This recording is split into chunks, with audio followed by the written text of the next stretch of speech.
Mbunge wa jimbo la Geita Joseph Kasheku Msukuma amewaagiza viongozi wa chama cha wauguzi Tanzania kutoka halmashauri ya wilaya Geita kuwasilisha mpango kazi wa biashara ya duka la madawa utakaoonyesha sehemu pamoja na thamani ya duka hilo ili waweze kufanikisha maombi yao walioyawasilisha kwake.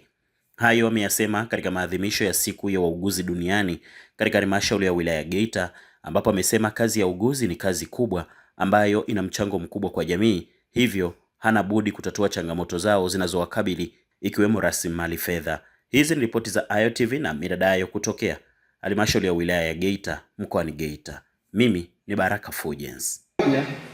Tunaomba kuongezewa idadi ya wauguzi ikiwezekana kwa ajili kwa mkataba ya muda kwa kutumia ya ndani ili kuwezesha uwepo wa huduma bora na kwa wakati kwa ajili ya wagonjwa wetu na kupunguza mzigo kwa muuguzi mmoja kuhudumia kitengo zaidi ya kimoja, ikiwemo idadi kubwa sana ya wagonjwa na wateja na kupelekea kupunguza ubora wa huduma.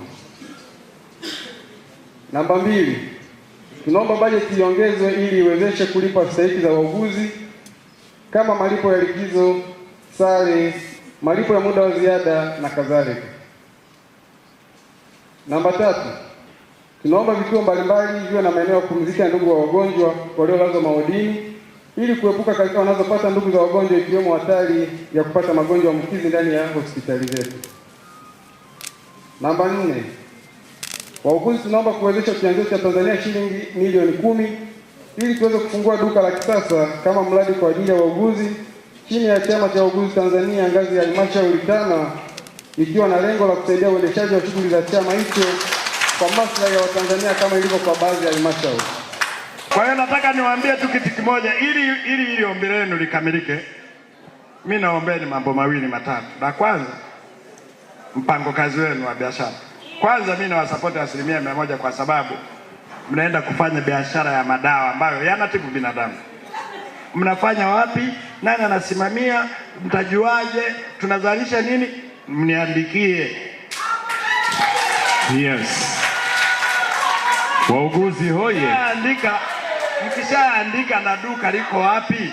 Kwa sababu hata mfadhili USAID wanajua wapi tunaenda kuwapata, au sio? Tutaenda Azara halmashauri, tutaenda wapi, si ndio? Hatuwezi kutoa hela kiholela. Kwa hiyo niwaombe wale viongozi mlioandaa hiyo hotuba, kwa umoja wenu mtakaa mpange ni lini na wapi mnafanyia biashara na mtafanyaje biashara kwa manufaa ya wote, na mna wanachama wangapi. Sisi tutaanzisha hiyo milioni 10 mlioiomba, lakini tunaweza tukatoa zaidi kulingana na maandishi yenu mtakapokuwa mmeyaleta, au sio? Nataka niwaambie, ukifanya kazi za watu, binadamu wana maombi hata kama hawakujui. Hata si lazima mtu akujue huyu ni fulani. Watu wanaomba hata hawajui kwa kusikia. Na mimi mbunge wenu, mimi kilichoko hapa ndio kiko mdomoni. Kikiwa hapo kaniambia nikitolee mfukoni, unajidanganya. Yaani ninachokiamini na ninakijua ni ukweli bila kumwonea mtu. Kikiwa rohoni, lazima kitoke moyoni, kitoke mdomoni. Kwa mimi hata wakinipiga mitandaoni, wala hata sijari kwa sababu yaniumizi. Mimi kazi yangu nimetumwa na wananchi wa jimbo hili kwenda kusema ukweli,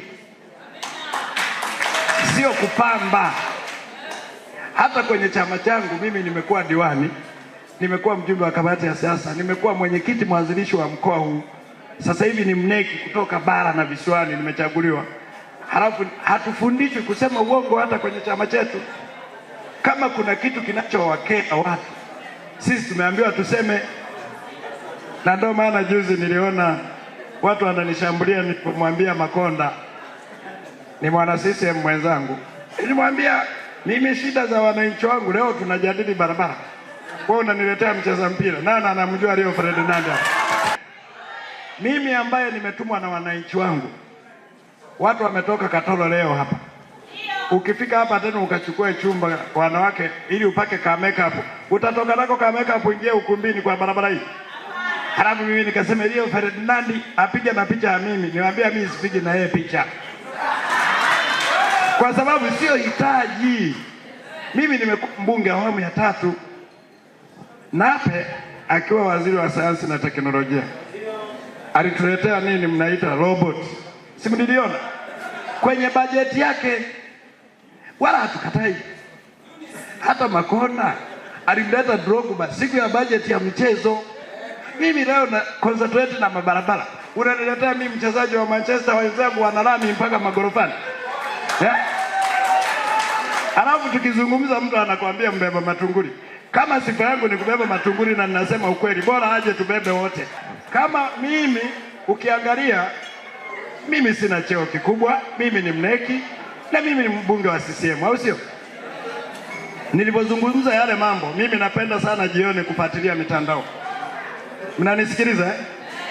Ukiangalia niliyeitwa matunguri, aliyeniita mimi matunguri, na niliyesema kuhusu Rio na barabara, Watanzania milioni 35 walikomenti kwangu.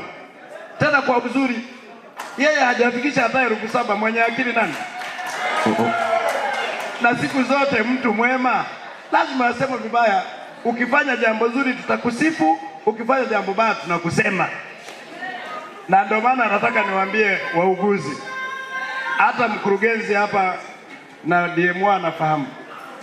Sisi hata halmashauri, mtu anayefanya kazi vizuri tunamwambia umefanya vizuri, ndio sera yetu, au sio? Na mimi nataka niwaambie wauguzi, mnisikilize vizuri. Wewe ni mtu mdogo sana kwenye liki ya udaktari, si ndio? Lakini una haki zako kama mtumishi wa serikali. Tusiogope kumwambia mkubwa kwenye hili, unatukwaza. Kiongozi yote ambaye anaogopa kusema ukweli, ina maana na anaowaongoza na yeye hawasemi ukweli.